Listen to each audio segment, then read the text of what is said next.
इस लाइन में बहुत गहराई है।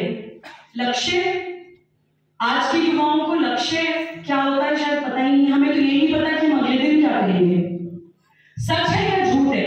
प्लीज मैं इंटरैक्शन संवाद करूंगी। अगर ये सच है तो प्लीज हाथ उठा के बताइए। कितने लोगों को नहीं पता कि उनका लक्ष्य क्या है जीवन में? कितने लोगों को नहीं पता? सच बोलना है यहाँ पे। लक्ष्य नहीं पता। लक्ष्य तो बहुत दूर की चीज है। हमें ये नहीं पता कि हम कल क्या करेंगे। आज मैं आप लोगों को कुछ ऐसी बातें बताने जा रही हूं जिनसे शायद आपको अपना लक्ष्य निर्धारित करने में मदद मिलेगी। ये मेरा अहंकार नहीं है, ये मेरा विश्वास है, क्योंकि मैं जो कुछ भी बोलने जा रही हूँ वो मेरा नहीं है, वो मेरे गुरुदेव परम श्रद्धेय माननीय के गोविंदाचार्य जी से जो मुझे प्राप्त हुआ है वो आप लोगों के सामने में बताने जा रही हूँ। एक लाइन स्वामी जी ने और बोली थी कि स्वामी विवेकानंद मूर्ति पूजा को नहीं मानते थे, गुरु के रूप में मूर्ति जीवंत होगी। ये बोला था स्वामी जी ने। गुरु के रूप में मूर्ति जीवंत होगी। ये वो हर वो व्यक्ति समझ सकता है जिसका कभी गुरु प्राप्त होने का सौभाग्य जिसको मिला, जो गुरु के सानिध्य में रहा हो। गुरु के मिलने के बाद क्या होता है उसको शब्दों में बयान नहीं किया जा सकता। वो निराकार निर्गुण ब्रह्म अपने आप को या तो अवतारों में दर्शाता है। हम इतने खुशकिस्मत तो है नहीं कि हम उस काल में पैदा हुए हैं कि जब हमारे सामने अवतार हो। तो वो निराकार निर्गुण ब्रह्म प्रैक्टिकलिटी में हमें गुरु के माध्यम से अनुभूति होती है। मैंने श्री राम को तो नहीं देखा, लेकिन मैंने श्री राम जैसा त्याग करते हुए अपने गुरुदेव को देखा है। मैंने श्री कृष्ण को तो नहीं देखा, लेकिन मैंने श्री कृष्ण की तरह सुदर्शन चक्र चलाते हुए अपने गुरु को देखा है। मैंने शिव को तो नहीं देखा, लेकिन मैंने समुद्र मंथन के बाद जैसे शिव जी ने विष पिया था समाज के और देश के लिए, वैसा विष पीते हुए मैंने अपने गुरु को देखा। तो राष्ट्र ऋषि के गोविंदाचार्य जी, जिनको मैं आज के समय का विवेकानंद मानती हूँ, आज के समय का कृष्ण मानती हूँ, उनके माध्यम से प्राप्त हुआ जो इंफॉर्मेशन है वो मैं आप लोगों के साथ आज शेयर करने जा रही हूँ। जिन बच्चों के पास कुछ अगर पेन हो तो मैं चाहूंगी कि कुछ आज की वक्तव्य सुनने के बाद, घर जाने के बाद आपके मन में जो भी फर्स्ट थॉट्स आए, पहले ख्याल आए, उसको लिख जरूर लेना। उसको प्लीज लिख लेना, क्योंकि वो विचार आता है, हमें लगता है हमें याद रहेगा, लेकिन हमें याद नहीं रहता है, हम भूल जाते हैं। उसको लिख लेना। वो आपका लक्ष्य निर्धारण करने में और आपकी आगे की भूमिका समाज और देश के प्रति क्या होनी चाहिए, उसमें आपको बहुत मदद मिलेगी। देखिए, देश तो आजाद हो गया, हम 15 अगस्त 26 जनवरी को सेलिब्रेट भी कर लेते हैं, लेकिन क्या वो क्रांति बस खत्म हो गई?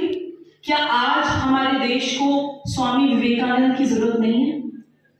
आज का हमारा जो विषय है स्वामी विवेकानंद और आज का भारत का युवा, ये बहुत ही रेलेवेंट और बहुत ही हार्ड हिटिंग और बहुत ही इंपॉर्टेंट टॉपिक है आज के परिप्रेक्ष्य में, क्योंकि आज भारत को स्वामी विवेकानंद की ज्यादा जरूरत है।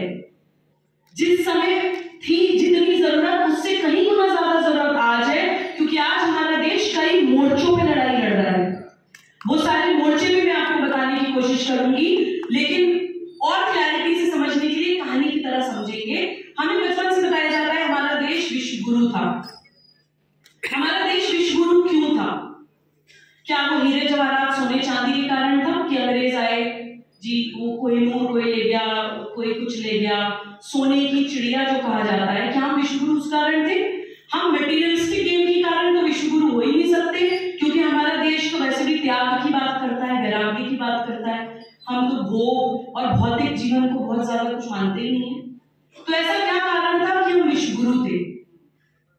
हमारे विश्व गुरु होने के प्रमुख 2 कारण थे। सबसे पहला कारण था हमारी प्राकृतिक संपत्ति। पूरी दुनिया के नक्शे में जो भारत की प्लेसमेंट है ना, सूर्य की लोकेशन के हिसाब से या किसी भी प्राकृतिक परिस्थितियों के हिसाब से, मानव जीवन के लिए सबसे अनुकूल परिस्थितियां ज्योग्राफिकली भारत में पाई जाती है। पूरे विश्व में कोई देश ऐसा नहीं है जिसकी 60% लैंड, 60% भूमि उपजाऊ है। पूरी दुनिया का 16%